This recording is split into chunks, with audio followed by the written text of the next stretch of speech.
Eh bien, salut à vous, on se retrouve pour une vidéo sur Summoners War, un épisode des monstres sous-cotés. Ça faisait très longtemps que j'en avais pas fait. Le dernier, c'était en février 2019, je crois, pour Sophia.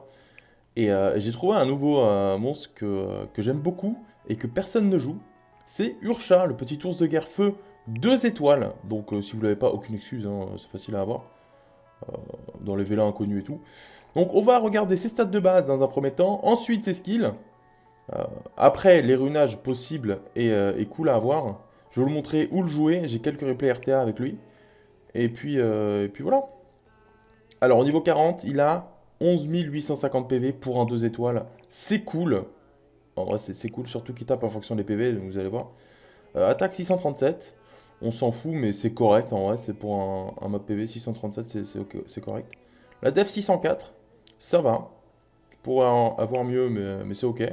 Et 102 de vitesse, bon, il y a pire, il y a mieux, mais c'est correct en vrai. Tant qu'il a pas en dessous des 100, c'est cool. Donc stat de base déjà, plutôt cool en vrai. Le skill 1 frappe l'ennemi pour l'infliger des dégâts proportionnels au max de tes PV, avec 85% de chance de réduire la jauge de 25%. Et les dégâts augmentent de 200% lors d'une contre-attaque. Et ça honnêtement c'est fort. Moi c'est depuis son dernier up que j'ai décidé de le monter. Vu qu'avant son up c'était 100% des dégâts avec la contre-attaque et maintenant c'est monté à 200%. Et c'est vraiment cool maintenant en tout cas, hein. Dans pas mal de contenu et on peut s'amuser avec. Et ça c'est cool. En plus il y a un petit réduc jauge sur un skill 1. En vrai pour un skill 1 c'est fort.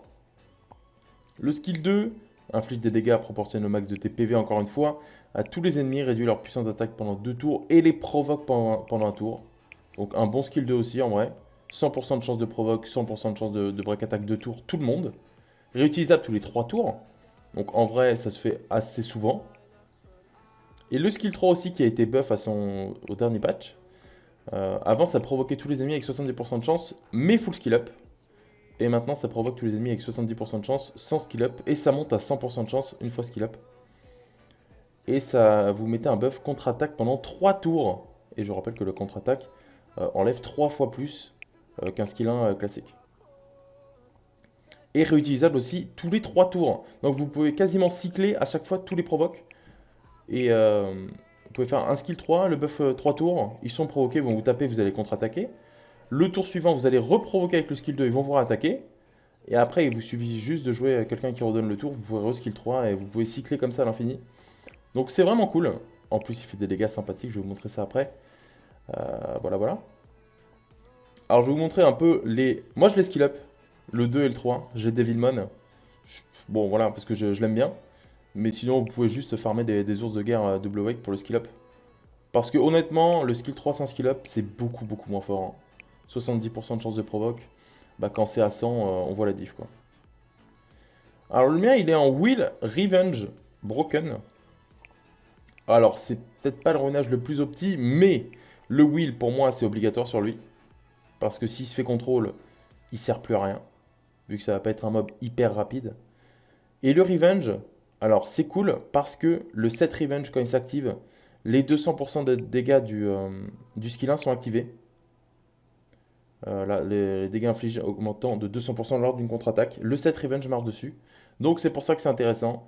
Si vous n'avez pas encore le buff contre-attaque ou alors que quelqu'un vous la strip, vous avez toujours une chance de contrer et du coup de faire de gros dégâts. Donc c'est pour ça que le mien est en Revenge. Il est en PV dégâts crit PV. Donc voilà, il a plus 27k HP, donc quasiment 40k. Il a 39k. Un minimum de def quand même, donc 1100 quasiment. La speed, on presque les 200. Alors le problème de mon Urcha, honnêtement, c'est le crit et la précision. Si vous pouvez voir un peu plus, parce que la précision est quand même assez utile pour un mob qui provoque AOE, avec 2 sorts en plus.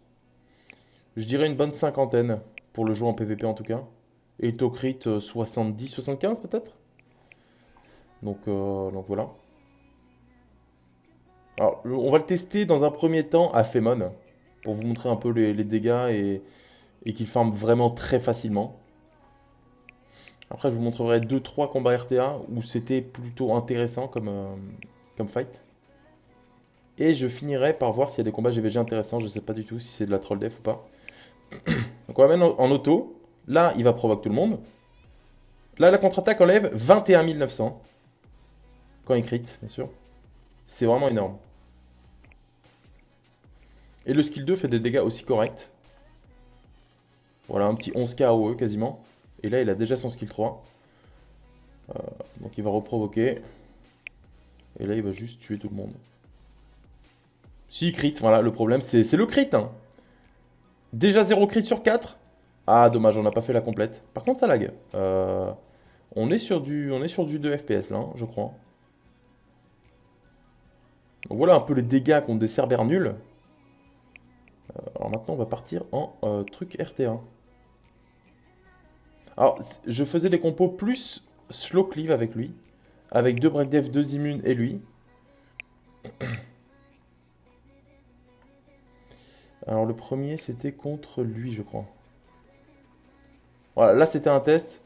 Il y a des failles dans cette team, je vais vous montrer pourquoi ça marche pas. Plusieurs types de combats. Là, en gros, le but c'était je joue Tiana, je strip. Après, les deux reines Dames de l'Enfer, ils vont mettre le breakdef et Urcha va provoquer et les tuer.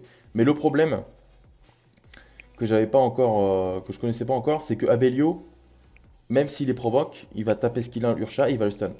Du coup, bah, il faut de l'immune. Après, c'est pour ça que je suis parti sur une team avec de l'immune. Donc là, le but, c'est 2 Dames de l'Enfer parce que 2 breakdef AOE. Euh, Par contre, à la place de Raki ou Etna, peut-être une baisse serait meilleure. Vu que c'est un mob haut, du coup, ça force un peu les gens à prendre des mobs vent et pour Urcha, c'est parfait. Ou alors, il y a le lead 44% HP pour Urcha, c'est vraiment cool. Alors, regardez ce qui va se passer là. Il la provoque, mais il se fait stun comme une merde. Du coup, bah, ça marche pas. Hein. Là, la Syra, elle était juste morte, hein, je vous le dis.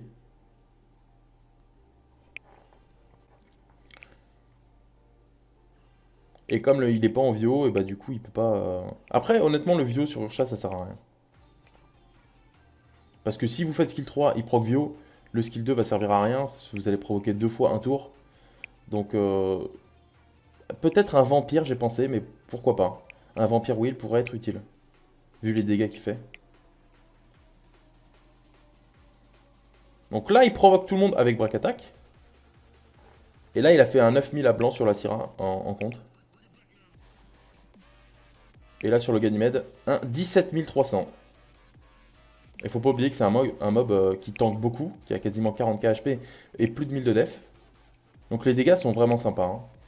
Il n'y a pas besoin de buff attaque, il n'y a besoin de rien, aucun buff sur lui en plus, c'est ça l'avantage. C'est qu'il tape en fonction des PV. Lui, je crois que... Je vais voir celui-là aussi. Et en GVG, c'est pareil, pour moi, c'est un bon mob quand il y a beaucoup de trucs vent en face.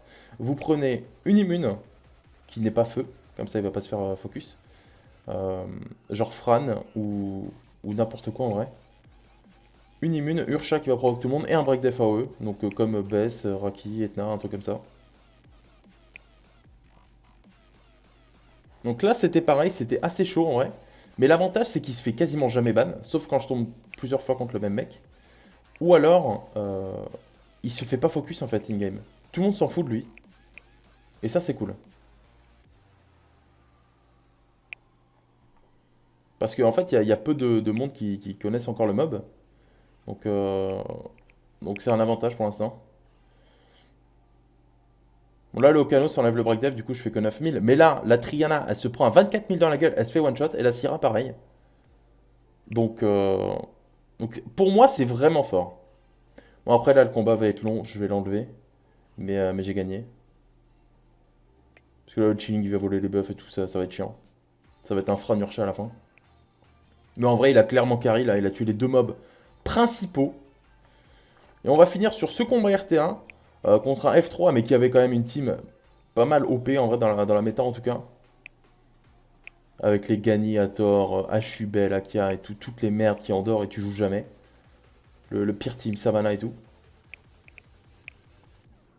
Là pareil en fait il avait pas de strip. Et il a pas focus sur Urcha du tout. Il s'est dit je m'en fous, c'est un ours 2 étoiles, il pue la merde. Mais en fait il pue pas trop la merde. Bon par contre vous avez remarqué que la Mesdames de l'Enfer, niveau précision, c'est peut-être pas... Non c'est pas ça encore. Là, je pose des break def sur personne donc c'est un plaisir. Voilà, la 4 provoque.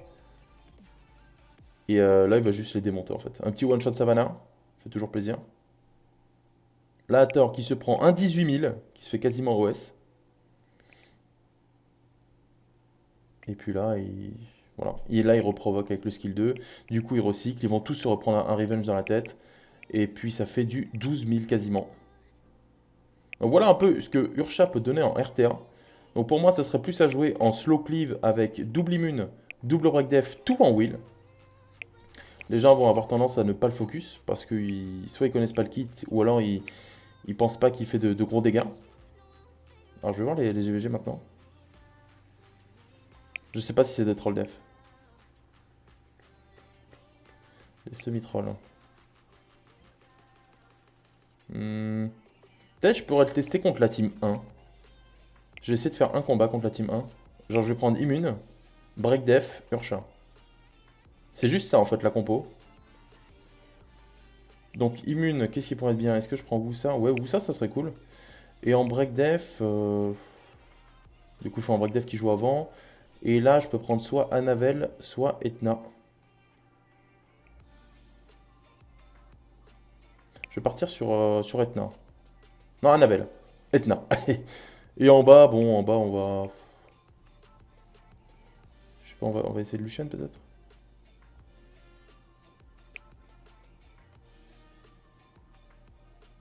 Alors on va tester comme ça. Mais c'est la team duo qui nous intéresse. Donc là le but ça va être de break def au moins la Shazun et le Kmoon.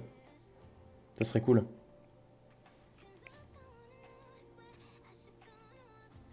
Donc il n'y a pas d'immune. Et au pire, avec cette, même s'il y a de full immune en face, vous avez juste à tempo. 0 break def, un plaisir. Pourtant j'ai un lead précis. Hein. Donc là la triple provoque. Qu'est-ce qu'on va strip ça?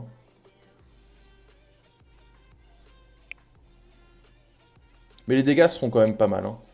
Voilà un petit 11k5. Il a pas crit malheureusement. Yes, hein, vraiment beaucoup de break def la Etna, ça carry. Hein. Vraiment cool. 11 000 encore.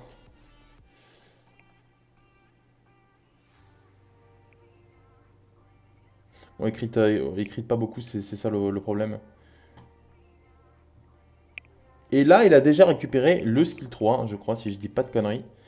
Donc c'est vraiment facile à cycler avec ce mob. Ah voilà, là, il y a du break def. Ah bah lui, il en a plus. Je vais la laisser Shazun se heal. Voilà. Là, on va provoque. Yes. On provoque. Ah, ça marche moins bien, du coup. Hein. Break def? Ah, bien ça. Attention, le skill 2 sur Shazun qui fait du 13 000. Et le contre, pas de crit. Ok, super. 8 000 sans crit.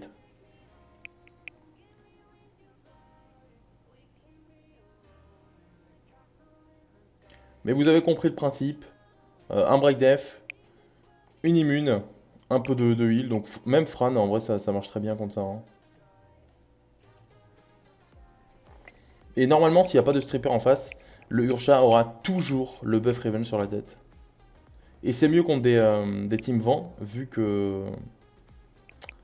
Eh ben, ils vont le focus à lui, tout le fight. Parce que là, vous voyez, ça tape Etna, ça tape Ousa, ça tape n'importe quoi. Et du coup, bah, ça marche moins bien.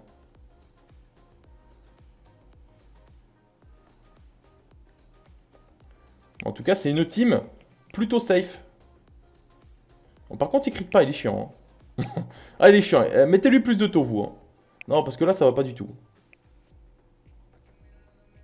Oh, le break def. Ah, merde. Oh, dommage. Bon, ça, je lui chaîne. Oh, ça a pas mis le buff attaque sur le bon. Ah non, bon, ça, c'est une erreur de parcours. Ça. Yes, yes, yes. Ah, mais je sais pourquoi. Parce que mon Jin, il a plus de runes, en fait. Ah, yes. Bon. Bah ça, de toute façon, on s'en fout de ce combat, et on va dire il comptait pas. Hein. Dommage.